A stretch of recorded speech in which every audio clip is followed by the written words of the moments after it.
tout d'abord, bonjour à tous.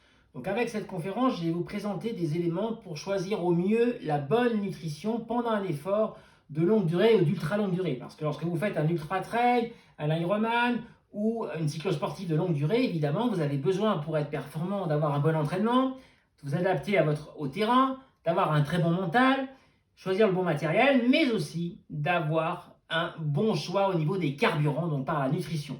Alors lorsque l'on parle d'une énergie en endurance, eh bien, on parle de deux éléments extrêmement importants. Vous avez besoin de carburant, alors ce sont des glucides et des lipides pour l'essentiel, et vous avez besoin, comme un feu de cheminée qui a besoin de bois, mais aussi d'oxygène pour faire du feu, eh bien, vous avez besoin aussi, vous, de l'oxygène.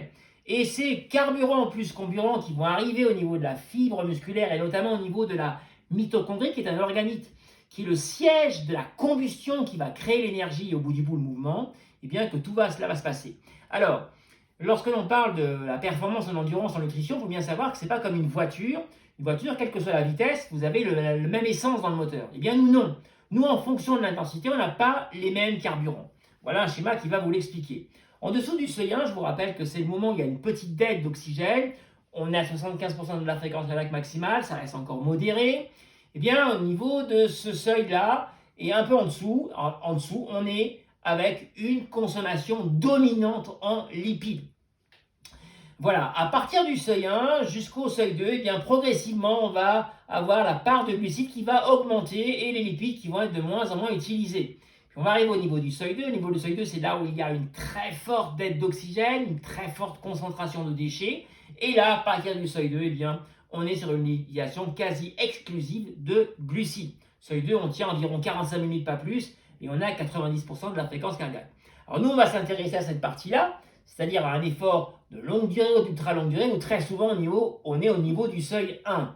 Alors, là, on est donc consommation importante en lipides. Alors ça tombe bien parce que les lipides, en fait, on en a énormément de stockés déjà dans l'organisme. Même quand on est très affûté, on peut tenir facilement 5-6 heures sans problème avec cette réserve de lipides. Néanmoins, il va falloir quand même apporter un certain type de lipides pendant l'effort, et on va voir pourquoi. Alors déjà, deux grandes familles de lipides, bon à savoir quand même, les acides gras saturés et les acides gras insaturés. Et dans cette famille-là, il y a deux sous-catégories, les monoinsaturés et les polyinsaturés.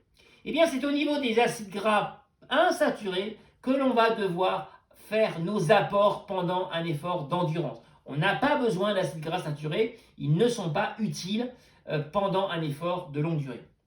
Alors, dans les acides gras insaturés, il faut notamment des polyinsaturés parce qu'ils interviennent sur la fluidité sanguine et en même temps sur la souplesse de la membrane de nos globules rouges. Je rappelle que les globules rouges transportent l'oxygène via l'hémoglobine et que le globule rouge, c'est un peu comme un ballon de baudruche. Quand il arrive au niveau des poumons, il va se remplir d'oxygène. Or, avec l'effort, il y a un phénomène qu'on appelle l'oxydation, lié à la forte consommation d'oxygène. Cette oxydation va provoquer la fabrication de déchets qu'on appelle des radicaux libres. Ce sont des molécules qui vont agresser l'ensemble de nos cellules et notamment durcir la membrane de nos globules rouges. Par conséquent, apporter des acides gras polyinsaturés, ça a donc un véritable intérêt. Et donc, on les trouve dans les oméga 3 et oméga 6. Alors, on va les trouver où? On les trouve dans les amandes, les noisettes, le sésame, les noix de cajou, donc dans les fruits oléagineux qui sont riches en acides gras polyinsaturés. On les trouve aussi dans les produits énergétiques qui utilisent les bonnes huiles. Alors dans les huiles riches en polyinsaturés, vous avez l'huile de noix, l'huile de colza. J'utilise énormément moi l'huile de colza dans mes produits énergétiques. L'huile de lin et à moindre mesure l'huile de tournesol. En revanche, je précise l'huile d'olive qui est parfois un peu trop vite utilisée pour des efforts d'endurance ou de longue endurance n'est pas forcément très adaptée parce qu'elle n'a pas de polyinsaturés, elle est uniquement faite en acides gras monoinsaturés. Et les acides gras monoinsaturés interviennent moins que les polyinsaturés pour la fluidité sanguine. Alors, on a aussi besoin de sucre malgré tout, parce que pour utiliser des lipides, il faut un petit peu de sucre, mais pas n'importe lesquels. Et puis les sucres vont intervenir pour compléter nos apports en lipides. Alors, intéressons-nous un peu sur comment ça se passe. Prenons une barre énergétique. Cette barre énergétique, elle est composée de différents éléments, dont des sucres. Par exemple, celle-ci, elle a des sucres complets, du sucre complet, du miel d'acacia et du sirop d'agave. Cette barre énergétique, il faut qu'on regarde son impact sur l'organisme. Quand je vais l'absorber, quelle réaction va avoir l'organisme par rapport au sucre qu'elle contient et quelle va être la réaction au niveau notamment de la glycémie, c'est-à-dire le taux de sucre qui circule dans le sang, et ce sucre allant évidemment au bout du bout dans nos cellules et dans nos mitochondries pour faire de l'énergie. Cet impact de la barre en elle-même sur cette glycémie, ça s'appelle la charge glycémique. À ne pas confondre avec les index glycémiques de chaque sucre pris indépendamment. Parce qu'un sucre indépendamment, eh bien, il va avoir, si je mets par exemple, je ne prends que du sirop d'agave, eh bien, il y aura un impact qui sera différent sur l'organisme que le sirop d'agave dans ma barre. Et donc, il faut bien différencier l'index glycémique qui correspond à l'impact d'un sucre isolé sur l'organisme à la charge glycémique qui correspond à l'aliment entier. Et c'est celle-là qui est intéressante comme donnée. Alors, maintenant, voyons ça de plus près. Comment ça se passe? Eh bien, en cas d'une charge glycémique élevée, mais c'est le cas aussi d'un index glycémique élevé d'un sucre, eh bien, qu'est-ce qui va se passer? Eh bien, on va avoir une arrivée massive de sucre très rapidement, au bout de 30 à 40 minutes. Puis ensuite, derrière, un peu comme une bouteille avec un goulot, gros goulot, je l'enlève et très vite elle va se vider, eh bien, je vais avoir un manque de sucre derrière, si je ne recharge pas très vite en sucre, ce qu'on appelle l'hypoglycémie, manque de sucre réactionnel en réaction à cette arrivée massive de sucre. Vous l'avez compris, ces sucres ne sont pas adaptés pour un effort de longue durée. Il faut donc éviter le sirop de glucose qui a un index glycémique de 100, qui est le maximum. Voilà, le glucose, le dextrose qui est aussi un index glycémique de 100. Méfiez-vous des maltodextrines, toutes ne sont pas adaptées. Les maltodextrines qui ont un dextrose équivalent, donc c'est un indicateur au-dessus de 15, eh bien, vont avoir en réalité un index glycémique même supérieur au sucre de table, parfois de 90-95. Donc c'est vraiment à éviter. Il faut donc vous vérifier dans les maltodextrines que vous choisissez si le dextrose équivalent, il est bien en dessous de 15. Sachant que le plus bas qu'on trouve en maltodextrine, c'est la maltodextrine de manioc qui est autour de 10. Donc là, c'est très intéressant. Personnellement, c'est celle que je vous propose dans ma gamme Enduractive. Mais je ne suis pas le seul à proposer des maltodextrines avec des dextroses en dessous de 15.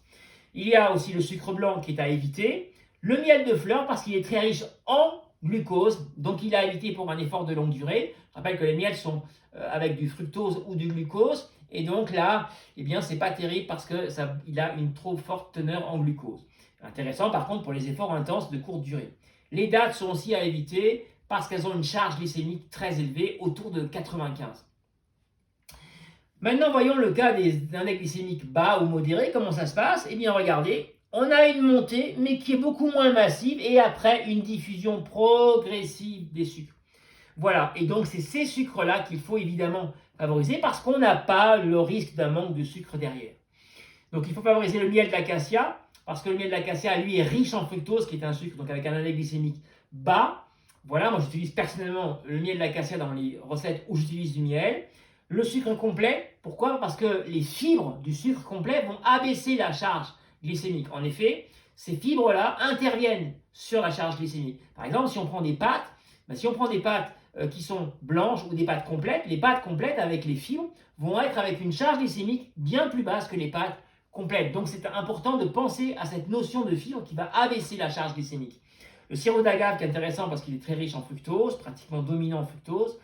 L'amidon des céréales, l'amidon c'est le sucre des céréales. Alors, je rappelle que cru il est très très bas, l'index glycémique est autour de 10. En revanche, dès qu'on le cuit, on va déstructurer l'amidon. Et plus on cuit, plus on déstructure, on coupe en petits morceaux l'amidon. Et donc, il va se transformer en un sucre avec un index glycémique élevé, voire très élevé. On peut avoir des pâtes archi-cuites qui auront un impact sur la glycémie quasiment identique à du sucre de table. Pas terrible. Donc, il faut éviter de trop cuire les pâtes, les garder al dente. Le sirop de manioc est aussi intéressant. Et puis la maltodextrine, donc comme je vous le disais, inférieure à un dextrose équivalent de 15. Donc vérifiez bien que le fabricant vous donne le dextrose équivalent. Voilà, alors maintenant je vais vous montrer un détail sur la différence entre charge et index glycémique. Vous voyez ici avec deux exemples. Regardez le raisin frais et la banane. Le raisin frais et la banane pas trop mûre. On est à 55 avec les sucres qu'il contient. La banane 52. On peut dire que c'est pratiquement pareil. Bah oui, mais pas du tout, parce que lorsque l'on regarde la charge glycémique, on voit que le raisin frais 47, c'est énorme, puisque au niveau des charges glycémiques, on va dire qu'à partir de 30, on est sur des charges très élevées, en dessous de 10, des charges basses. Eh bien, on voit que donc le jus de raisin, par exemple frais, n'est pas du tout adapté pour un effort de longue durée, mais plutôt un effort intense et court. En revanche, la banane, malgré ses index glycémiques à 52, se retrouve avec une charge de 10 tout à fait raisonnable.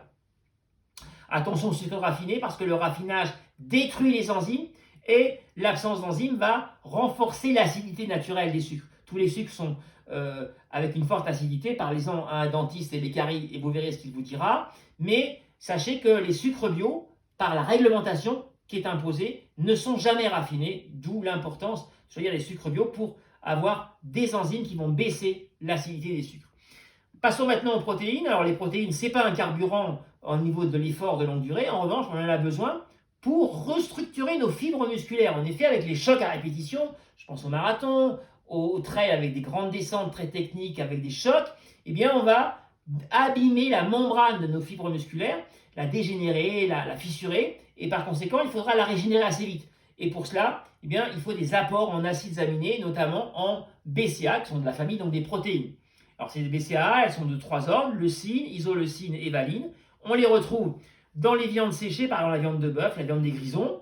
On les retrouve dans les fruits protéolagineux, c'est-à-dire des fruits oléagineux, mais avec une bonne part de protéines. C'est le cas des amandes, des noisettes, alors soit entiers, soit en purée. On le trouve aussi dans les fromages, puisque les fromages sont riches en protéines, il y aura donc forcément des BCAA.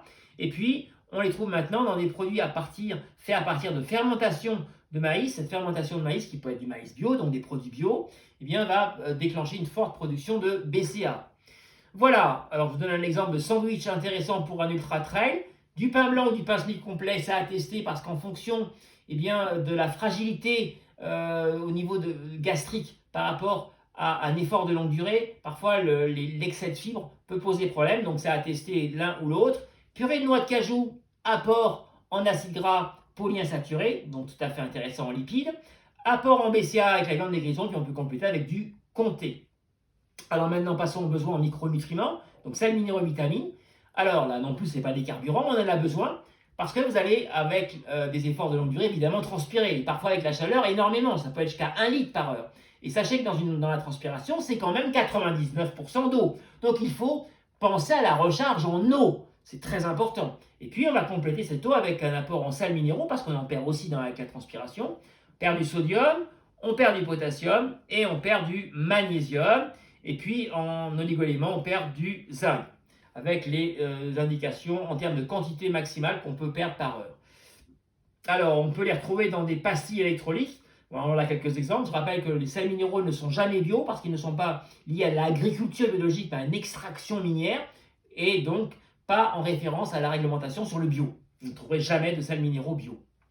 On a besoin de vitamines. Pourquoi ? Parce que déjà la vitamine C intervient parce qu'elle est antioxydante, c'est donc un antidote à nos fameux radicaux libres qui vont agresser nos cellules.